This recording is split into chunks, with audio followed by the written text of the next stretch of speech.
Do it. Let's do it. Hey, bless all everybody. Happy New Year's. Happy 2024.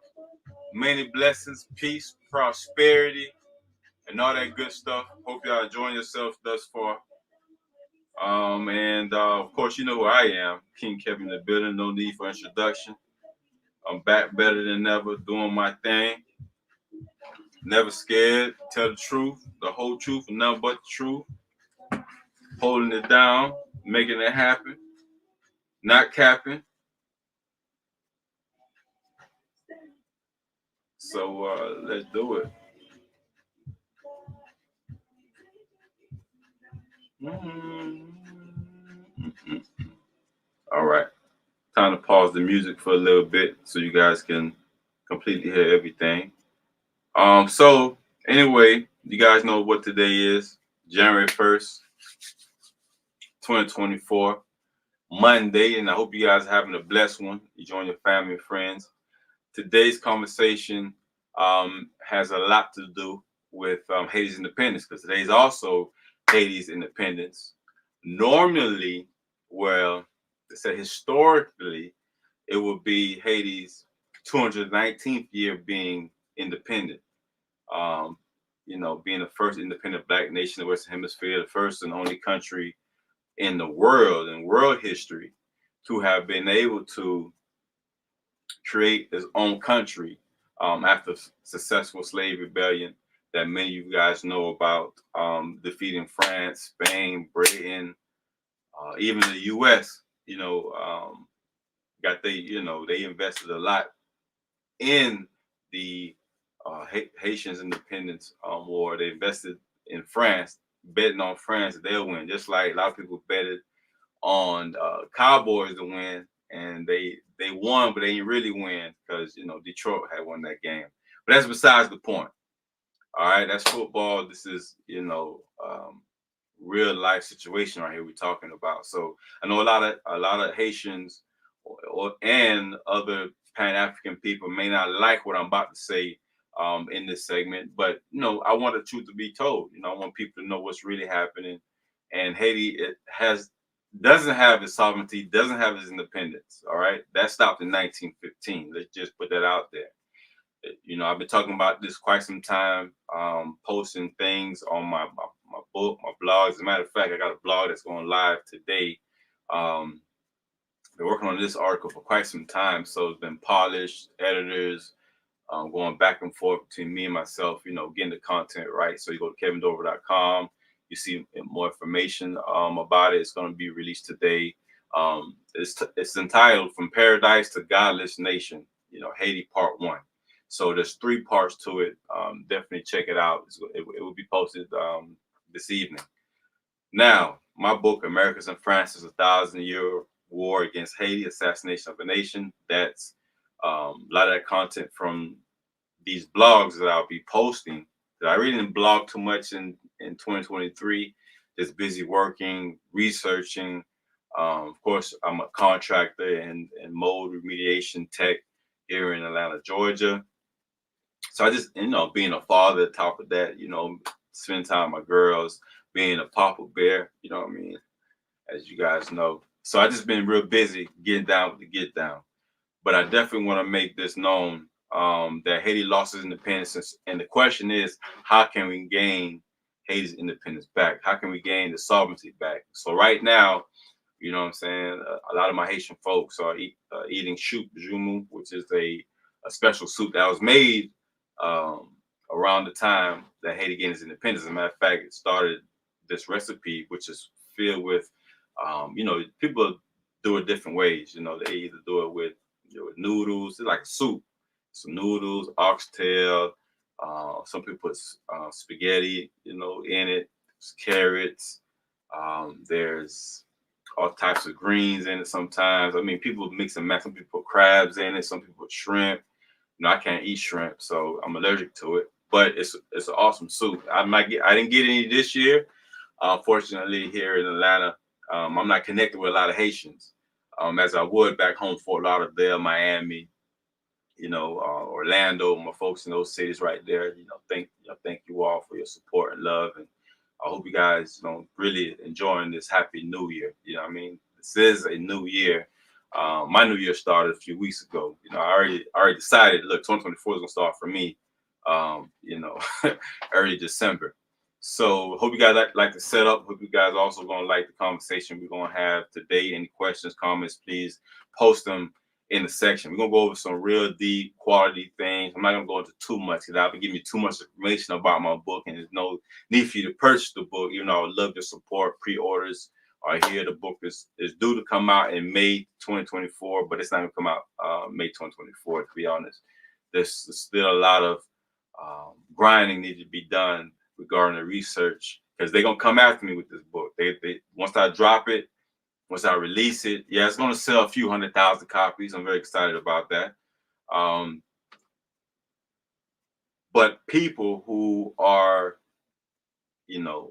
pro Aristide or possibly oppose Aristide, people who are Marines and don't like the Marines being attacked, U.S. Marines, they don't come after me as well.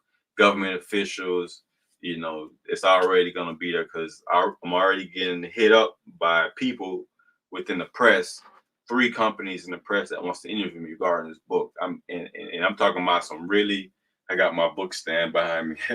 I'm talking about people that's really, really connected, people that's really, really, have a lot of influence. So I'm not gonna go back to the history of Haiti, 1804, like I would love to, but I would say this: Haiti achieved one of the greatest victories in world history. I mean, for them to beat France, Britain, and Spain all in one go, that in itself needs to be spoken about. It needs to be promoted. It needs to be spoken of, because especially in history books, for a Black nation to accomplish what it had accomplished at a time where slavery, the transatlantic slave trade, was at its height, for a Black nation to say no and to fight to the death. And they had their mindset, the self-will, to be independent, free Black nation. They didn't know how it was going to get back to the motherland, back to Africa. A lot of Haitians come from either the Congo, like a lot of my ancestors were from, or in the Homie, which is Benin today in West Africa. And so I got my DNA test, so I can prove, yeah, they're right. A lot of the Haitians came from the Congo or in the Homie, which is the Warrior Kingdom tribe, which General Toussaint Louverture, his grandparents were from that tribe, that Warrior Kingdom tribe. You know what I'm saying? So that's, for me as a Black man, just take a little side note, for me as a Black man, just trying to find my way in the world. When I found that information out, doing some research in my African Studies course, and also History of the Caribbean course, which was heavily on Haiti and Jamaica, and a little bit on Cuba, but it was mainly about Haiti, and then there's some about Cuba, and then just a little bit about, Haiti, some about Jamaica, and a little bit about Cuba.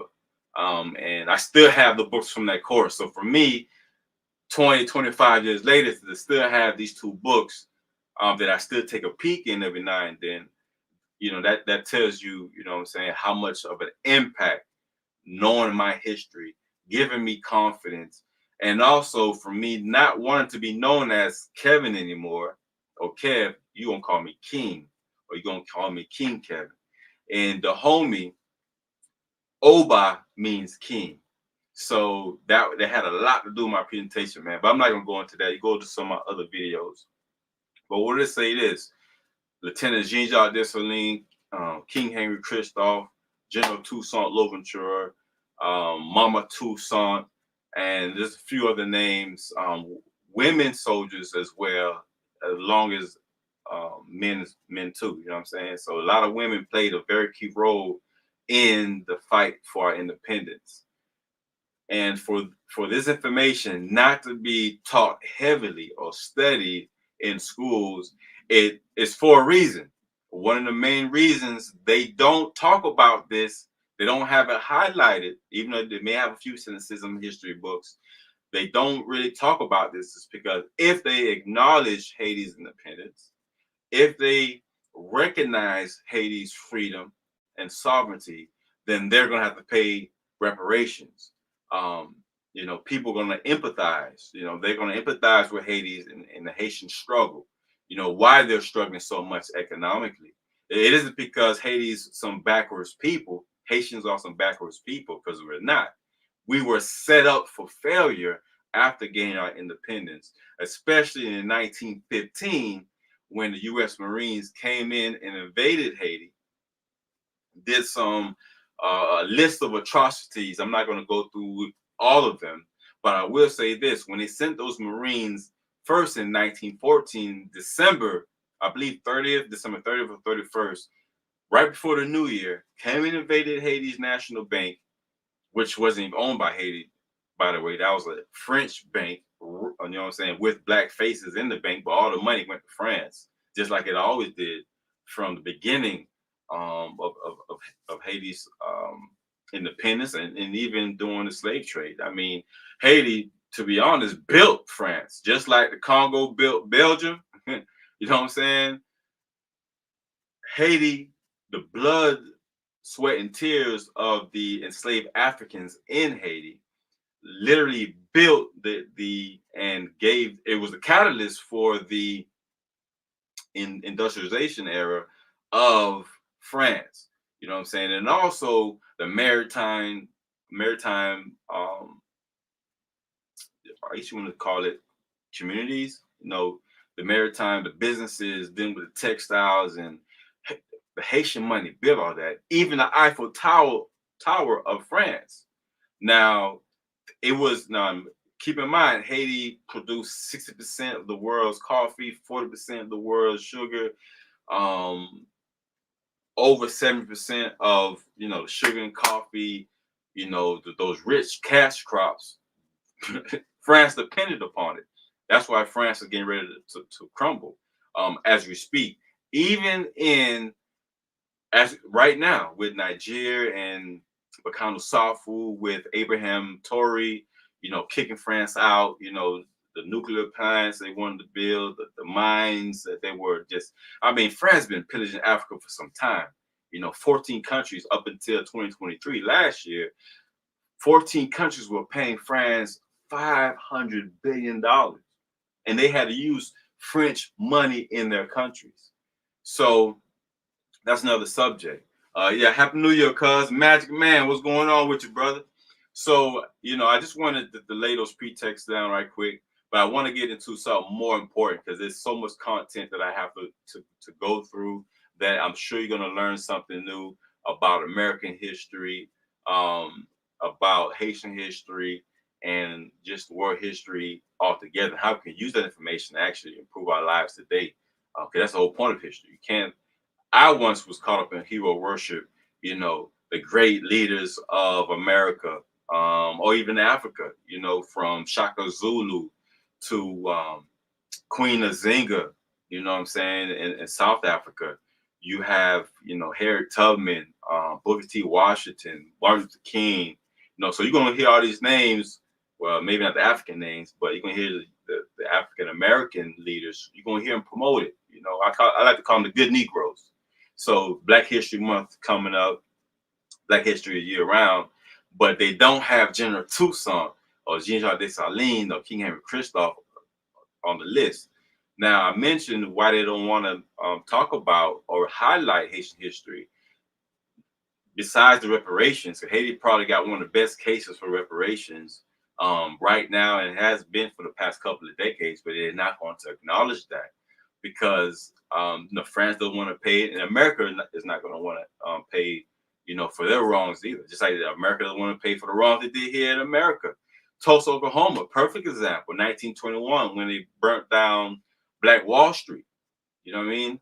The lady survived. She's like 101, 102 years old, probably a little older than that. She was a little girl in Arkansas at the time of the Tulsa, Oklahoma burning, and a living witness, a living witness to the horror. And they don't even want to, give reparations or any land back to any of the descendants of Tulsa, Oklahoma. And I'm not from Tulsa. I'm not an African American, but being, obviously, you know what I'm saying, a Garveyite, rest in peace, Marcus Garvey, the great and honorable Marcus Garvey, that is. I stand with Black folks worldwide, period. I'm not locked into Haiti. I'm not locked into America or just, you know what I'm saying, whatever country. I'm locked in with Black people, period. You know what I'm saying? Whether in Africa, whether you're in Cuba, whether you're in Brazil, Bahamas, Trinidad, anywhere in the islands, I'm down with you. Your cause is my cause. And that's how we used to look at each other back in the day. As a matter of fact, it was an insult to a lot of African Americans, especially back during the times of up until Jim Crow, during that time. But after Jim Crow, it changed. But to insult, to cause damage or harm to Haitians, it was an insult to African Americans, because African Americans back then, and I'm talking about 1930s, 20s, and late 19th century, early 20th century, Black folks cared about what was going on in Haiti. As a matter of fact, not Booker T. Washington, but Frederick Douglass, one of the greatest heroes of American history and world history, great abolitionist, orator, speaker. You know what I'm saying? This man spent like 2-3 hours giving a speech on Haiti in Chicago back in, I want to say 1893. 1893 at the World Fair in Chicago. You know what I'm saying? Because he used to be the ambassador to Haiti. So he lived in Haiti for 3 years. So, and he fell in love with Haiti and promoted a lot of African Americans. Come on, man, come on, move over here to Haiti. You know what I'm saying? It's Black folks. They're doing their own thing, independent, Black excellence, et cetera, et cetera. I absolutely, when I found that out, and I was already a big supporter, and I studied Frederick Douglass. As a matter of fact, his autobiography was the first autobiography I ever read. You know what I'm saying? Of anybody. You know what I'm saying? So I had to read it for a college course. But reading his life, I seen so much of him mirrored in my life, and I, to this day, I still want to be a great orator. I may not care as much, but I still want to be able to project and deliver my messages like I'm doing right now. So a lot of that comes from studying his work, his books, his speech at that World Fair is something worth reading.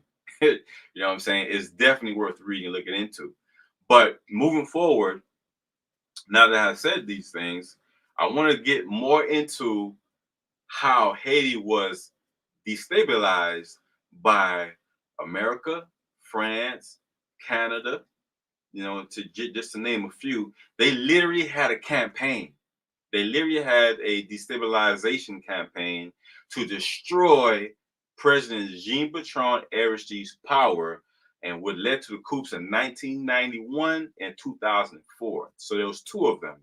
And I want to say the one in 2004, he was only president, 1991, he was only president for 7 months, maybe 8 months.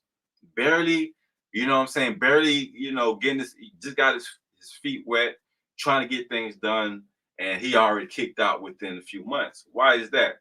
This man literally in both elections got 90 to 93% of the votes. 90 to 93% of the votes of the masses. This has never happened in Haiti. He was the first democratically elected president in Haiti, right? So him being the president, the voice of the people and the masses of Haiti, most of which I want to say anywhere from 75, 80% of the population in Haiti are considered peasants, unfortunately living under the poverty line.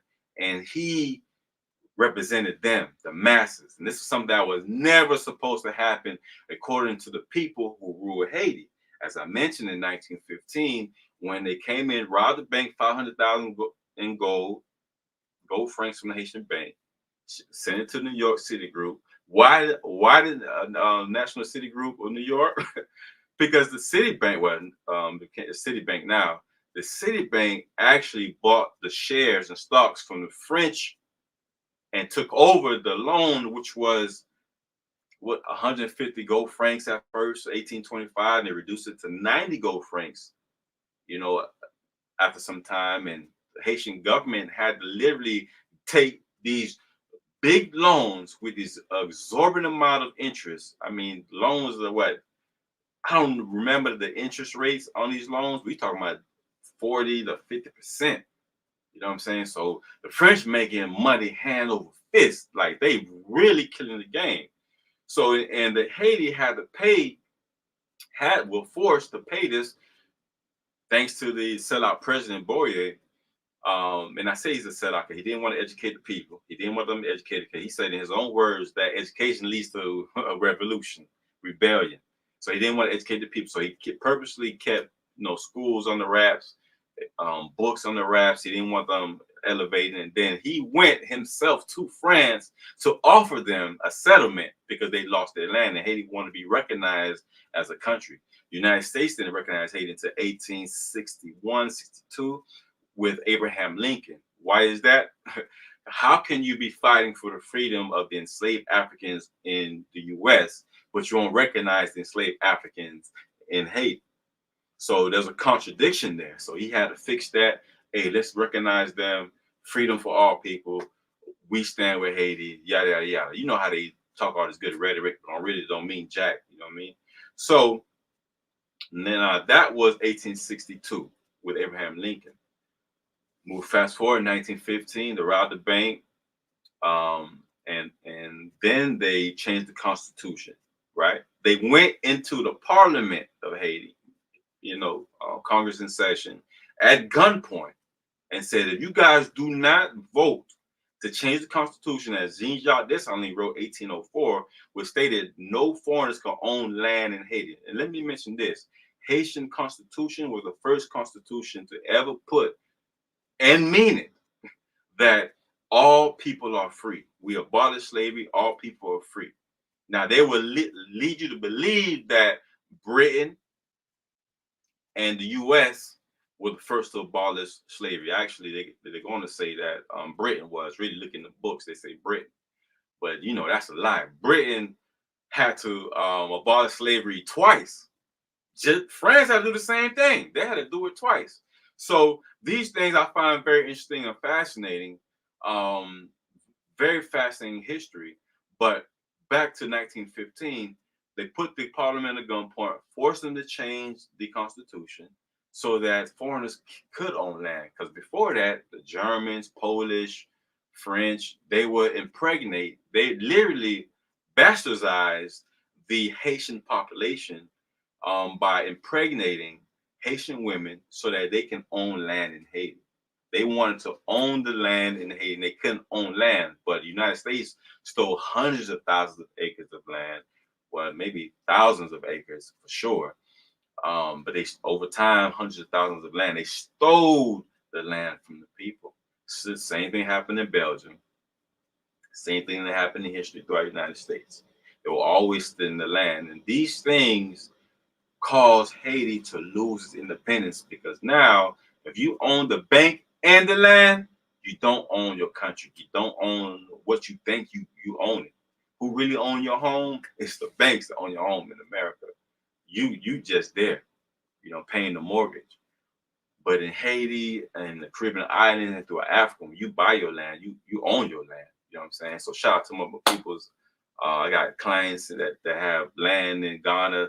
My man Andre just got married. Congratulations on a baby and the marriage. He bought land, built a house up there in Ghana as well, but you own your land. So they stripped Haiti of its independence, stripped Haiti of its right to choose even its own presidents. The past few presidents that Haiti has had, I'm going to go down the line of a few of them. Ariel Henry, which is today, is just the prime minister. who was never officially appointed a position, but the U.S. wants to keep him in power. You know what I'm saying? They've had kept him in power ever since Jovenel Moïse was assassinated. Now, Jovenel Moïse, you have this guy, Jacqueline Privet, Michel Martelly, René Preval, Jean-Bertrand Aristide, René Preval again, Jean-Bertrand Aristide, Marc Bazin. These guys, Prosper Averill, Henry Nymphrey, Earthra Pascal Truliot, who was in 1991 was the first and only woman who's been president in Haiti. Prosper Averill, Henry Nymphrey, these guys were military guys who were under the Papa Doc regime. And of course, Jean-Claude Duvalier and Francois Duvalier, Papa Doc and Baby Doc from who were presidents of Haiti from 1957 to 1986. The Papa died. Jean-Claude Duvalier went, left Haiti, stole about 600. They say $750 million. Left Haiti about 40-50 million in the bank. He took over 700. Most of that was in foreign loans and et cetera, et cetera. He just stole it. But none of these presidents, what I'm trying to say, guys, none of these presidents had political experience. They were not politicians. They were not people who were elected by, you know what I'm saying? These weren't people elected by the people, except for Jean-Bertrand Aristide, who was the first. So you have this sort of history. So Haiti has not been free 219 years, like most Haitians would. You see online, Haiti been free since 2019. 219 years. That is a fallacy. That is not true. Haiti's been only independent 111 years and hasn't had its independence since then. So if it was 111 years and you have, let's see here, 1804. Let's do this math here. 2024 to 1915. So for 109 years, Haiti has not been free. You feel what I'm saying? As you can see right now, the chaos, the mayhem is going on, with the assassination of the president. Aristide had to, he died. Jovenel Moïse was assassinated, I want to say July 21st, 2021, or sometime in July 2021. For assassination, and Jean-Bertrand Aristide was president, Clinton, if we can't talk about Haiti, current events are like talking about Clinton. That crook, that blood-sucking crook, forced Aristide to sign documents that he was going to allow imported rice into Haiti. Tons and tons of imported rice into Haiti from Arkansas. Cheap bleached rice that could give you diabetes, bad health, all kind of heart issues, just craziness. On top of that, he forced Aristide to reduce the import tariffs on goods, import, export, import tariffs from 50% to 3%. Now, the islands have an average of about 20%, et cetera, 30%. Haiti had 50%, which was smart because when people, you don't want an influx of products and food from other countries, clothes or food, water, whatever from other countries, because that knocks out your local economy. So if the imports are coming in such large numbers, it reduces the prices. The local shop owners, business owners, Haitian business owners got to reduce their prices to compete with that, right? And they're not going to compete or win, because if you could buy a 5-pound bag of rice, you know what I'm saying, for $10, and the local farmers are selling their bags of rice at $15, $16, who you think they're gonna buy from? They're gonna buy the cheaper bag of rice at $10. You know what I'm saying? Because another thing, the minimum wage was $3 a day at one point in time in Haiti in the 90s. Hillary Clinton fought. Hillary, not Bill, but Hillary Clinton, probably with the help of Bill, fought against them, increased the minimum wage for $5 a day to keep that $3 a day. Now, why would you do that? And these people are fighting this, you know what I'm saying, trying to boost the economy. And even Aristide had increased. He did that well, even though he wasn't a politician. He was a former priest. So you have influx of goods coming to Haiti. You have thousands of NGOs, non-governmental organizations, who literally run Haiti. You know what I'm saying?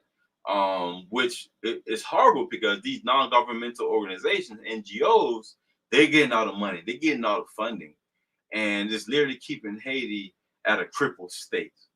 So what do we need to do? Because that's what the main point. I don't want to just keep playing the blame game. Because that's, you know what I'm saying. Because even some of these comments I'm watching on videos dealing with Haiti, people will say, "Oh, I wish Haiti could get things right. Why they always into trouble or begging for this, begging for that?" No one is talking about, and very few videos really go into the truth of the matter, which I'm thankful that some of these content creators are actually taking the time to actually do the real research to see what's really happening in Haiti. What has caused this backwardness? Why is it's so unstable? You know, and a lot of that started back in 1915, actually further than that. But with the gangs, that started in 1915 with the U.S. Marines, who created these gangs, created some of these gangs, loaded them up, gave them, a few guns and weapons. And even when Aristide's situation was going on, people like Guy Philippe, people like Danny Toussaint, Literature. I mean, it's a list of names. I'm reading this book called The Containment of Politics in Haiti by Peter Hayward, and I read about him. Or I read a few articles, but I first learned about him through a video he did, an interview he did on Democracy Now. Democracy Now, if you guys are not watching that on YouTube, great information on global politics, current events. I mean, I think they just celebrated 20 years. I think they just celebrated 20 years last year of being on the air. But watching the interview, I was intrigued by him and Noam Chomsky, who was the economics professor. I believe he taught at MIT. He gave a few presentations there, but he's very old, fragile man. But he talks about U.S. global, imperialism and neocolonialism. Just the man, it's just crazy. The liberal politics. But Aristide had to compromise a great deal. You know what I'm saying? He had to compromise so much to get back into power in 2004 that he literally sold the soul of Haiti to America to get back into power. He lost a lot of support. Now, I used to be a big supporter of Aristide, but when I read about some of the deals he made with the U.S. and how it crippled the country, I'm looking like, damn, when you was a sellout or something, why would you sign off to lower your imports from 50% to 3%? Why would you allow your farmers to go bankrupt when the country is 80% farmers? That's how ridiculous it was, because by him, that one compromise, there were many others. And I'm still trying to research about some of the compromises he made on the education, in the education segment of the country. And also to privatize public public components, like the water, the light, the sanitation. Why would you privatize those things and put them in the hands of private business owners who can at a flip of a switch? Let me flip this switch for you guys. I just want to say that at a flip of a switch, turn off everybody's lights. No water, no construction for water, no sanitization project to pick up the trash in Haiti. Now, when I was in Haiti in 2016, I was there for a week. I was actually in DR and Haiti. I spent like 3 days in DR, and I took a bus into Haiti because I didn't want to fly into Haiti. I wanted to actually take, you know what I'm saying? I guess it's just the G in me, but to take the back roads, you know what I mean? That's just something I do. I used to do when I was in the streets, but now I'm a Papa Bear. So, but anyway, seeing all the trash that's in Haiti, just piled up in the streets. I'm talking about mile-long trashes. To see how Many of the beaches were trash. Some of them are still clean and pristine. Some of the beautiful beaches in the world, even where the beaches were beautiful, the water crystal clear, you have tires and boat parts and car parts and all kinds of old boats just lingering around the water. No one is there to clean that up. And that's a lot to do with government structure. And when you're not paying taxes, when the government is not stable, when the government um, is run by people who are really just there to collect the money and share amongst their team. There's people before, when Haiti right now doesn't have elected officials, but when um, even when they had elected officials, you know, there was plenty of time to start a sanitization project. So that shows you the leaders that are not. And one of the, this is going to ask a question for a lot of you guys.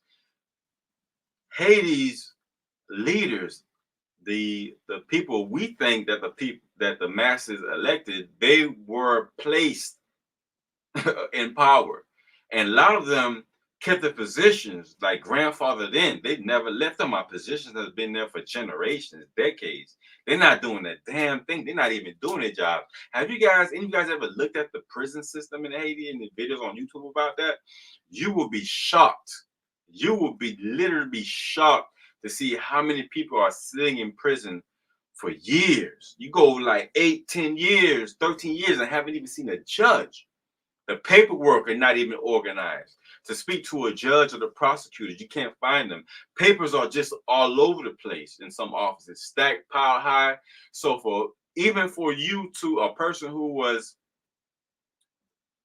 by the grace of God, have family who given him their lawyers money to represent them in court, even to get them out of prison is damn near, you know, needed in a haystack type situation. It's a miracle because they can't. You got to first prove that they're even in prison. You can prove physically, but with the papers and documents, you can't even prove that you are in prison because the documents that you came to prison with are somewhere scattered somewhere, and if someone don't like it, they rip it up, burn it, whatever.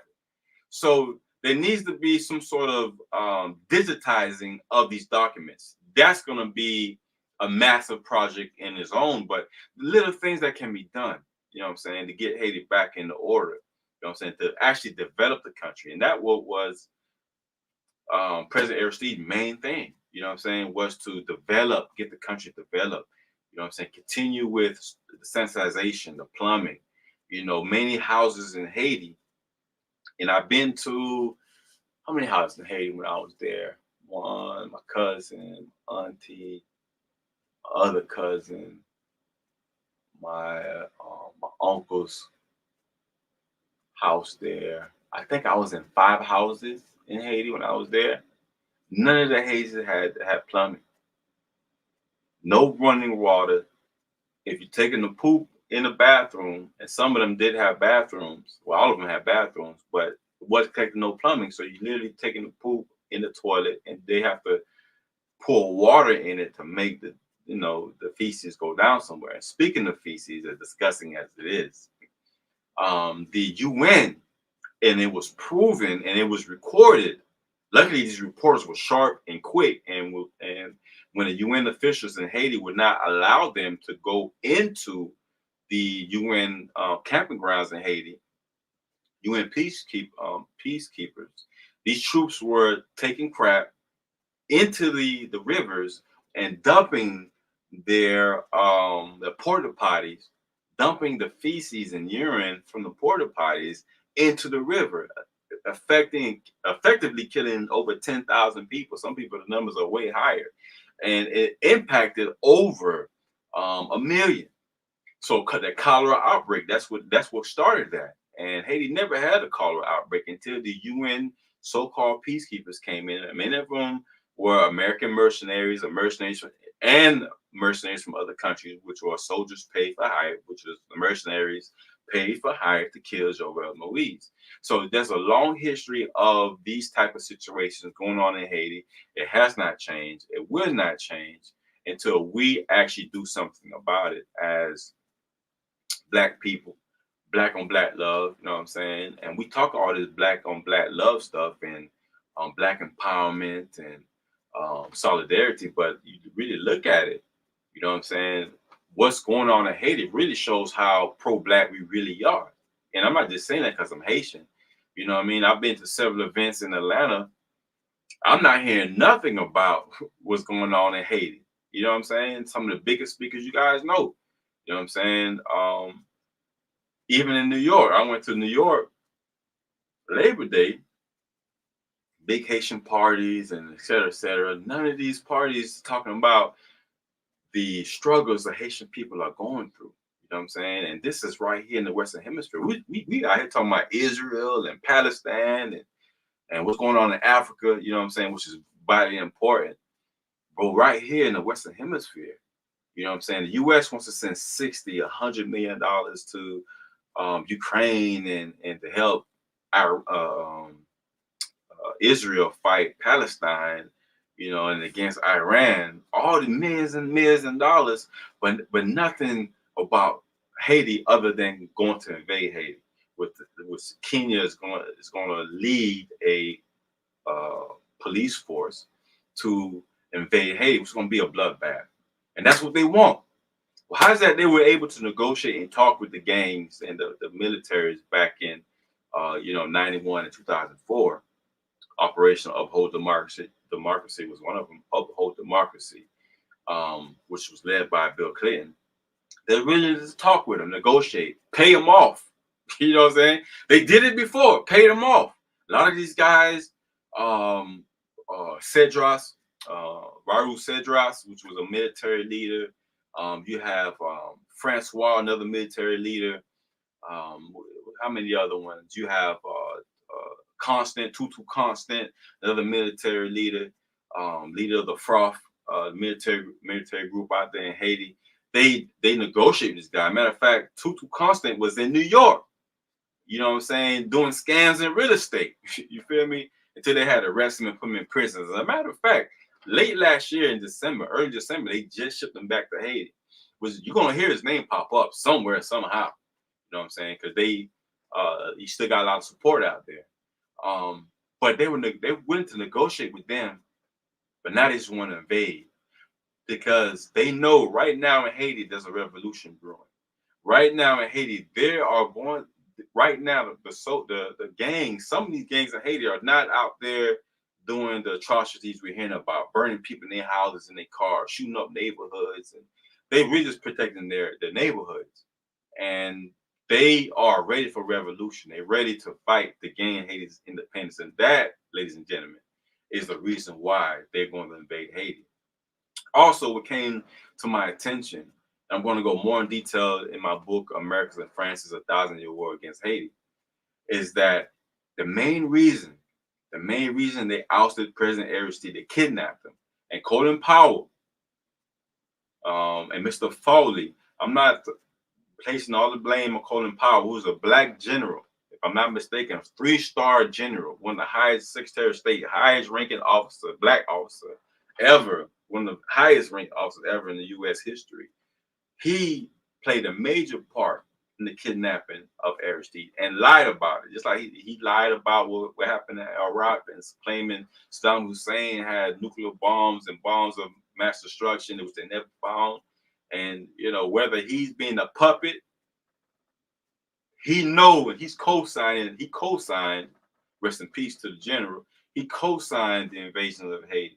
He co-signed the invasion of Iraq and all of that. He whether he started it or not, he ran with it. And no wonder why he retired early from his positions. You know what I'm saying? Colin Powell got paid a lot of money just to sit at events. You may get paid $10,000, $20,000 just to sit at an event, not to speak, just to come sit, to be in the building. You know what I'm saying? That's what kind of power he wielded amongst, different circles and obviously in the Republican and high society. But he had a very heavy hand in kidnapping Aristide. Aristide, they kept saying he left on his own free will. No, he didn't. You know what I'm saying? He left the country abruptly without letting his family, Lavalas, which was his political group that he started, He left the country without in the middle of the night on February 28th. I want to say it was February 29th, in the middle of the night, y'all, of 2004, with no toothbrush, no passport, you know what I'm saying, no clothes. Him and his wife, no clothes. His security personnel that he hired personally was told to take him directly to the airport. So he didn't even though he paying these security team, they paying millions of dollars a year for security in Haiti. This is a U.S. Security team, by the way. They took him instead of taking him to the palace, which he thought he was going to go because the palace is guarded and he can protect himself in case there was a coup. And Guy Felipe, who I mentioned, one of the military leaders in France, he himself, said that he was making all these threats that he was going to kill people, burn people. Him and his team were going to do all this in Haiti just to put fear to Aristide, but he really didn't have the power to do so. And and I read about that in an article on New York Times, and also in the book I'm reading, The Containment of Politics. Haitian politics, and the atrocities that Guy Felipe and Tonton Constant, who was actually charged with rape and murder of a woman. And that's just one of hundreds of other women, him and his team, possibly thousands, tortured, killed, sexually assaulted, et cetera, et cetera. This was a very bad guy. And I'm glad I mentioned that, because what he did, he was charged with, what was that called again? What's that crime? When money laundering, when you grand larceny. He was charged with grand larceny in New York, and they were willing to, put him in prison for that, but cut a deal with him for the murder and rape of women. If it wasn't for some women who recognized him in New York, who escaped, Haitian women who escaped from Haiti, lived in New York and Brooklyn, and they seen him in the street smoking. He's a chain smoker, and he was smoking these cigarettes, and somebody was like, "Man, that's Tonton." They call him Tonton Constant. That's him. And a lot of people didn't believe it, but then reporters got wind of it, and they just straight raised hell. And that's when, and before I forget why I brought that up, when they raised hell, they caused the U.S. government to arrest him, and they had put a gag order on him because he filed a lawsuit against Janet Reno, who was the what do you call it, the Attorney General. She was Attorney General up until about the 90s. But he said that he was in cahoots with her to do the coup, to destabilize Aristide. So they put a gag order on him not to talk about that. We'll let you free, but don't talk about your business with Janet Reno and the U.S. government and what you did in Haiti as opposition of Aristide. So President Aristide, who was some believe was the last hope for Haiti, which it's not. There will be another leader that's going to rise. Haiti is a very rebellious, very strong-minded. Haitians are very strong-minded people, hardworking people. Just like any other country in the Caribbean, we work a little harder than African Americans because we come from a little. So we come to America, so we really grind harder. You feel me? To accumulate wealth and to support our families. But Tonton Constant, Averill, Humphreys Averill, man, the list goes on and on. These dirty politicians.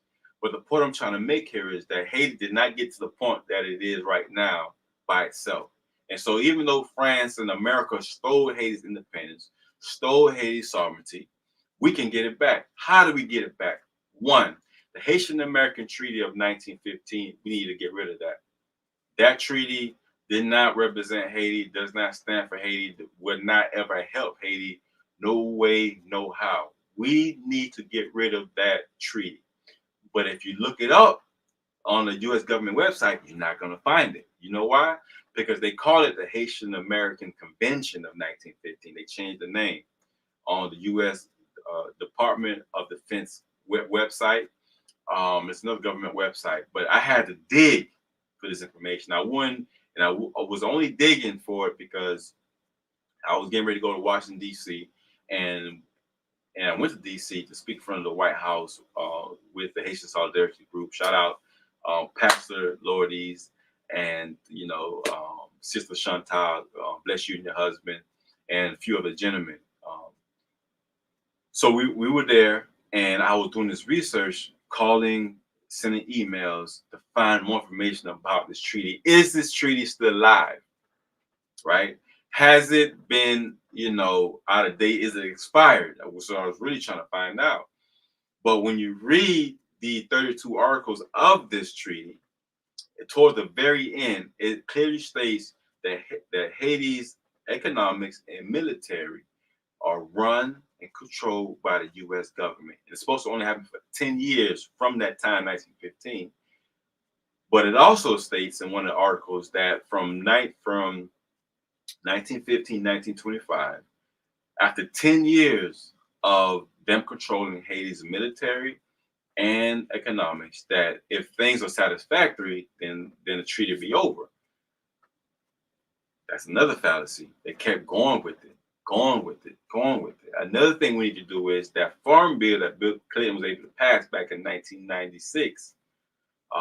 This farm bill destroyed Haiti's economics, particularly its farming industry and agriculture. Haiti's staple product is rice. There's no way that Haiti or any country, your staple product who you've been known to produce, known to have, known to grow, there's no way that this product should be controlled by foreign entities. No one in their right minds will sell out the farming, the food to another country or their water. No one would ever do that. So America, we subsidize the rice from Arkansas, supporting the farmers, subsidize the farmers, made sure Aristide could not subsidize his farmers in Haiti. It was 80% farmers that I mentioned earlier. And if you cripple the farming industry, if you cripple just the rice farmers in Haiti, you destroyed the economics.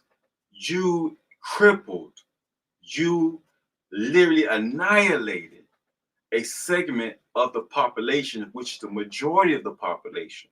So Haiti's poverty that we see today, which isn't all over Haiti, but many parts of Haiti, especially in the South, especially in the capital, where it's run by damn near 200 gangs. When you cripple and you make the farmers stop feeding themselves and the families and the community and the whole country, to be honest, you have impoverished the whole nation. And all Bill Clinton had to do was say he's sorry. That's all he had to do. Hey, I'm sorry about that. I didn't mean to do it. I made a devil of a deal. Is what he called it, a devil of a deal. That's all he had to do. Go from the congressional hearing and say, I'm sorry. That's it. There was no charges, crimes against humanity, even though every country, every person has a right to an adequate amount of food. This caused Haiti not to have an adequate amount of food, but to accept the cheap, bleach, ripe rice, and many times just giving free to the people. Sometimes just dumped on the floor off trucks and helicopters and let the people just go ham and grab it, knowing they didn't eat, especially after 2010 earthquake. So there's a lot of things that have been going on. We could just do those two things right there. I'll be satisfied. Congratulations on the people that helped build the canal. Shout out to everybody involved, from the workers to the people who donated to the different funding campaigns, who donated. There's one pastor who gave a credit card to make sure all the supplies that it needs to pay for is paid for through his credit card. So shout out to him, for the Haitian pastor who did that. From my understanding, he's from here in America. From security, everybody who promoted it on their social media, on their YouTubes, on their blog articles and newspapers, everybody. That was great for the morale of the country. But I want you guys to listen to me very clear and closely. Even though that was great for the morale of the country, Haiti will always chase its tail unless we get its sovereignty back. Even though the building of the canal, and there's going to be some more canals being built from what I'm hearing, which is cool, all the energy needs to be placed on getting Haiti's sovereignty back so we can select our own presidents, write our own constitution, control our own ports. And also, if you want to help with anything, if these countries want to help with anything, and not to destabilize a president that was not chosen by the U.S.